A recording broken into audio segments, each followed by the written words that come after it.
আশুগঞ্জের যে সার কারখানা আছে সেখানে গ্যাসের সংযোগের অভাবে কারখানাটি বন্ধ হয়ে গেছে। মাননীয় স্পিকার, মাননীয় মন্ত্রী যদি অন্তত সার কারখানায় গ্যাসটা দেয় তাহলে আমি আমার এলাকার মানুষের কাছে একটু মুখ দেখাইতে পারি। মাননীয় স্পিকার, ধন্যবাদ। মাননীয় মন্ত্রী, সার কারখানায় দিবেন কিনা? মাননীয় সংসদ সদস্য রুবিন ফারহানাকে একটা সুখবর দিতে চাই। আমরা 1 তারিখ থেকে ফার্টিলাইজার ফ্যাক্টরিতে গ্যাস দেওয়ার সিদ্ধান্ত নিয়েছি। আপনি কি তাহলে প্রত্যাহারের পক্ষে আছেন মাননীয় সদস্য? মাননীয় স্পিকার, এখন আর কি করা, প্রত্যাহারই তাহলে করে নেই। রুবিন ফারহানা মাননীয় সংসদ সদস্য যে প্রস্তাবটি করেছেন, এই প্রস্তাবটির মধ্যে উনি যে বক্তব্য রেখেছেন সেই বক্তব্যের মধ্যেই উত্তরটা রয়ে গেছে। তারপরেও আমি ওনার বক্তব্যটাই রিপিট করছি। মাননীয় স্পিকার, 2016 সাল থেকে বাংলাদেশে গ্যাসের ঘাটতি দেখা দিয়েছে এবং প্রেশার কমে গেছে। প্রেশার কমে যাওয়ার ফলে এখন যেসব বাড়িঘরে বিদ্যুৎ গ্যাসের লাইন আছে এবং যেসব ইন্ডাস্ট্রিগুলোতে লাইন আছে সেই সব জায়গায় প্রেশার কমের জন্য সরবরাহ কমে গেছে। সেই জন্য আমরা এখন শুধু উৎপাদনকে চালিয়ে যাওয়ার জন্য আমরা ইন্ডাস্ট্রিগুলোকে যতখানি পারছি গ্যাস সরবরাহ করছি। ভবিষ্যতে এটা বলে রাখা দরকার, বিগত ফ্যাসিস্ট সরকার বাংলাদেশের গ্যাস উত্তোলনের জন্য কোনো রকম অনুসন্ধান করে নাই। আমরা এই 2 মাসের সরকার আসার পরে আমরা বাপেক্সকে শক্তিশালী করে অনুসন্ধান কাজ শুরু করেছি। যদি এই অনুসন্ধানে যদি আমরা সফলকাম হই, আমি আশা করি যেসব গ্যাস কানেকশন দেওয়া আছে সেই সব জায়গায় আমরা কানেকশন দিতে পারবো, প্রেশারও দিতে পারবো। মাননীয় স্পিকার, আপনারা জানেন যে বিগত সরকার এই সেক্টরটাকে ইমডিনিটি বিল পাস করে কোনো জবাবদিহিতা করতে হবে না, এইটা করে পুরা সেক্টরটাকে আমদানি ভিত্তি করে দিয়েছে এবং বিশাল অঙ্কের বকেয়া রেখে গেছে।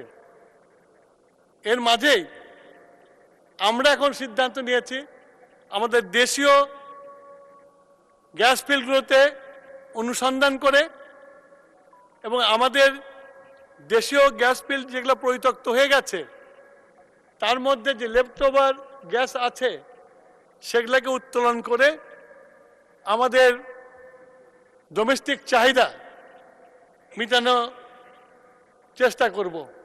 মাননীয় স্পিকার, আপনাকে ধন্যবাদ আমাকে বক্তব্য দেওয়ার সুযোগ করে দেওয়ার জন্য।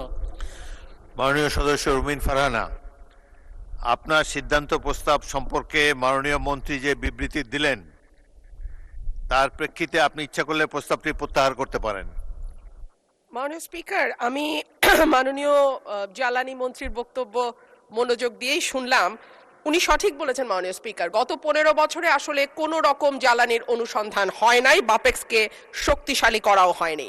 কিন্তু মাননীয় স্পিকার, সুখবরও আছে। তিতাস গ্যাস ক্ষেত্রের 11 কিলোমিটার এলাকায় 9টি স্থানে 27টা কূপ আছে। এর মধ্যে 22টা কূপ থেকে গ্যাস উৎপাদন হচ্ছে। 2025 সালের নভেম্বর পর্যন্ত এইসব কূপ থেকে দৈনিক গড়ে 333.56 মিলিয়ন ঘনফুট গ্যাস উৎপাদন হয়েছে এবং এটি আমার ব্রাহ্মণবাড়িয়াতে। এর মধ্যে আরও একটি সুখবর আছে মাননীয় স্পিকার, এই মাসের 19 তারিখ থেকে ব্রাহ্মণবাড়িয়ার তিতাস গ্যাস ফিল্ডে নতুন গভীর অনুসন্ধান কূপ খনন শুরু হয়েছে, যা থেকে দৈনিক 15 মিলিয়ন ঘনফুট গ্যাস জাতীয় গ্রিডে যুক্ত হবে বলে আশা করা যাচ্ছে। 5.6 কিলোমিটার গভীর এই কূপটি খননে প্রায় 7 মাস সময় লাগবে এবং এটি দেশের জ্বালানি সংকট মোকাবেলায় একটি বড় ভূমিকা রাখবে বলে আমরা আশা করছি। মাননীয় সদস্য, আজকে আমরা খুব টাইম কনস্ট্যান্টে আছি।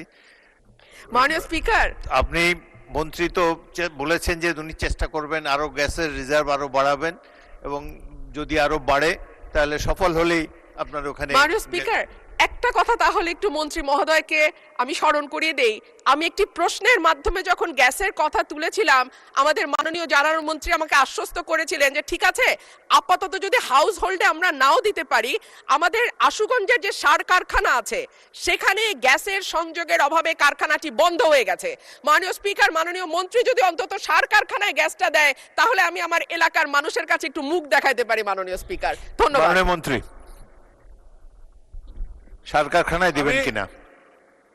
মাননীয় সংসদ সদস্য রুমিন ফারহানাকে একটা সুখবর দিতে চাই যে 1 তারিখ থেকে আমরা, যদিও বিদ্যুতের উৎপাদনে আমাদের ক্ষতিগ্রস্ত হবে, তারপরে দেশের কৃষির কথা চিন্তা করে আমরা 1 তারিখ থেকে ফার্টিলাইজার ফ্যাক্টরিতে গ্যাস দেওয়ার সিদ্ধান্ত নিয়েছি। ধন্যবাদ মাননীয় স্পিকার। আপনি কি তাহলে প্রত্যাহারের পক্ষে আছেন মাননীয় সদস্য? মাননীয় স্পিকার, এখন আর কি করা, প্রত্যাহারই তাহলে করে নেই। মাননীয় সদস্যবৃন্দ, প্রস্তাব উত্থাপনকারী মাননীয় সদস্য তার প্রস্তাবটি প্রত্যাহারের স্থায়ী ইচ্ছা ব্যক্ত করেছেন। কার্যপ্রণালী বিধির 138 বিধির 1 উপবিধি মতে প্রত্যাহারের ক্ষেত্রে সংসদের অনুমতি প্রয়োজন। আমি এখন প্রত্যাহারের প্রস্তাবটি ভোটে দিচ্ছি। সংসদের সামনে প্রশ্ন হচ্ছে মাননীয় সদস্য রুমিন ফারহানা কর্তৃক উত্থাপিত সিদ্ধান্ত প্রস্তাব নম্বর 1। সংসদের অভিমত এই যে ব্রাহ্মণবাড়িয়া 2 নির্বাচনী এলাকায় ঘরে ঘরে গ্যাস নতুন সংযোগ দেওয়া হোক। এই শীর্ষক প্রস্তাবটি প্রত্যাহার করা হোক। যারা এই প্রস্তাবের পক্ষে আছেন তারা হ্যাঁ বলুন, যারা এই প্রস্তাবের বিপক্ষে আছেন তারা না বলুন। আমার মনে হয় হ্যাঁ জয়যুক্ত হয়েছে, হ্যাঁ জয়যুক্ত হয়েছে, হ্যাঁ জয়যুক্ত হয়েছে। অতএব সিদ্ধান্ত প্রস্তাবটি প্রত্যাহার হলো।